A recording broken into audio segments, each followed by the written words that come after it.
Hello and welcome to the inside of my motorhome.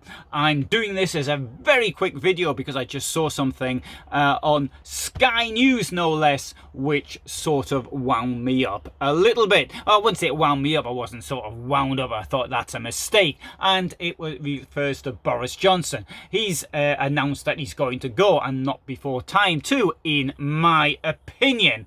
But Sky said that he was the shortest running Prime Minister since Neville Chamberlain. That actually is not correct. There have been people who lasted less than that. Well, okay. There have been people say that Boris wanted to last longer than Theresa May. He still might do that. Theresa lasted 1,106 days. Now, Boris was compared to Neville Chamberlain. Now, on the day he resigned, as such, Neville was at 1,078 days. Now, Neville came into power in May 1937, and he was famously asked to leave by Leo Emery in May 1940. Leo Emery, whose son was the brains behind the British Freikorps and got executed for treason at the end of World War II. But never mind, that's not relevant for this subject.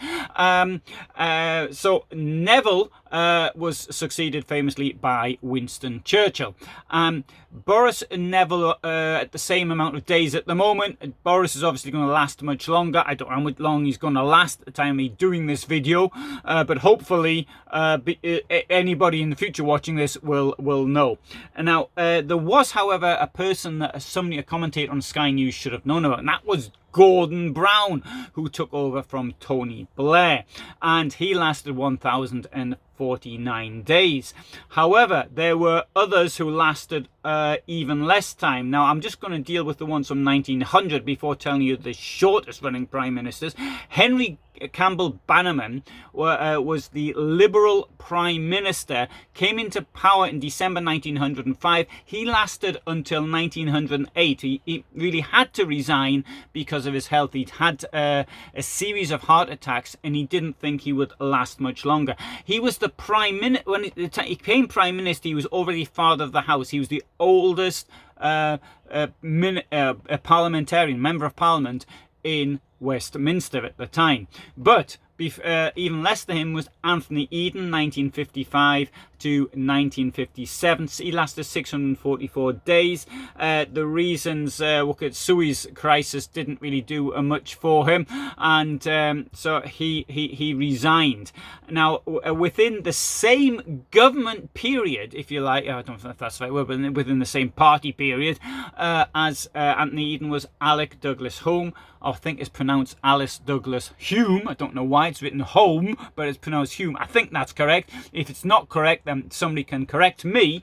So Alec, we'll call him by his first name, was in power for just under a year, in 1963, 1964, 364 days. But the shortest in the 20th century was Andrew Bonar Law, who was in power for 211 days in 1922 to 1923. He took over from Lloyd George.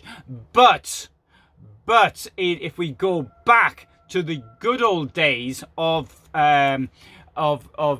George IV, who you saw in Blackadder, when he was the Prince Regent, he had two prime ministers at more or less the same time, and who lasted even less. The Viscount Goderich, Frederick Robinson, was Prime Minister for only 130 days in 1828, but the record holder, the number one, the star British Prime Minister of all time, as far as not serving very long is concerned, was George Canning, who lasted only 119 days in office. Before he was Prime Minister, he served as Foreign Secretary to Lord Liverpool, whose record for being the longest serving Prime Minister was only broken by Margaret Thatcher. There's somebody you might remember.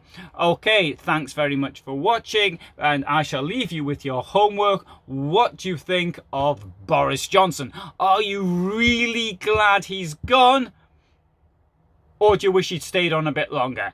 Write down your comments below. Thanks for watching.